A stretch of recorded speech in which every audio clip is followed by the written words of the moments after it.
Parfois, un jardin potager, quand on a tout récolté, c'est un peu tristoun. Hein. On en parle avec Roland Motte. Bonjour Roland. Bonjour Xavier. Oui, Oui, je suis Roland. d'accord avec vous, mais pas sur tous les points quand même, parce que je prends position. Hein. Je me mouille. Non, vous n'avez pas peur. Hein. Je vais apprendre à parler. Moi, ce que je voulais dire, c'est, ça fait un peu, vous avez territoire de désolation, qu'il n'y a plus rien et que de la terre. Oui, c'est pas naturel d'ailleurs, puisque quand vous allez dans la nature, en forêt ou ailleurs, quand on n'a pas de sol nu, le sol est toujours couvert par quelque chose.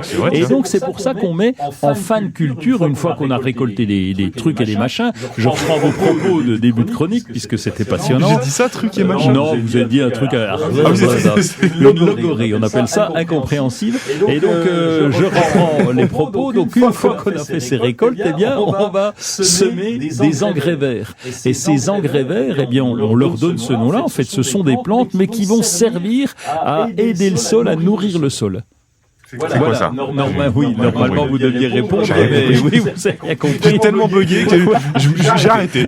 Vous êtes levé tôt ce matin, a priori, oui. Alors donc, bon, je vais faire la chronique. Oui, débrouillez-vous. Vous avez bien vu qu'aujourd'hui, c'est pas mon jour. Oui, c'est ça. Donc, en fait, le sol est désert, il est nu parce qu'on a retiré les patates ou autres. Et donc, on va semer ces engrais verts pour garnir, pour faire de la place, pour qu'ils soient là, pour que ces plantes soient là. Ce sont des plantes qui vont occuper l'espace, qui vont interdire presque l'accès aux herbes indésirables, mais en plus ça va permettre de structurer le sol et puis ça va apporter également de l'azote dans le sol. Donc en fait on en a plusieurs, on a la facélie par exemple, c'est une petite plante qui va fleurir bleue et qui attire les auxiliaires, mais elle prend de la place et puis elle va mourir dès qu'il fera vraiment trop froid. Même pas besoin de l'enlever ? Non, même pas besoin. On peut juste la faucher un petit peu, c'est tout, la couper, et puis on l'enfouit dans le sol, c'est le principe. Hein. Et puis il y a la moutarde également, la moutarde qui va justement aider le sol à se développer. Il y a aussi des pois fourragers qu'on peut mettre, enfin bref, il y en a pas mal.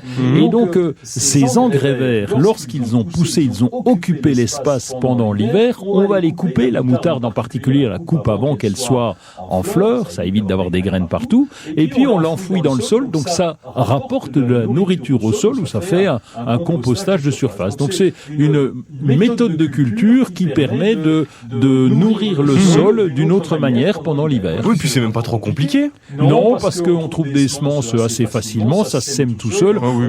Vous avez préparé le terrain puisque vous venez de récolter, donc tout est propre, vous semez ça, et puis ça fait un petit peu de décor aussi. Oui, c'est vrai. Est-ce qu'on peut mixer, les plaisirs, on en met plusieurs, ou c'est vraiment soit on met du colza, soit on met de la moutarde? Non, on peut en mettre plusieurs. Il y a même du mélilo. J'ai essayé une année le mélilo. Vous vous rendez compte? Vous êtes content? Oui.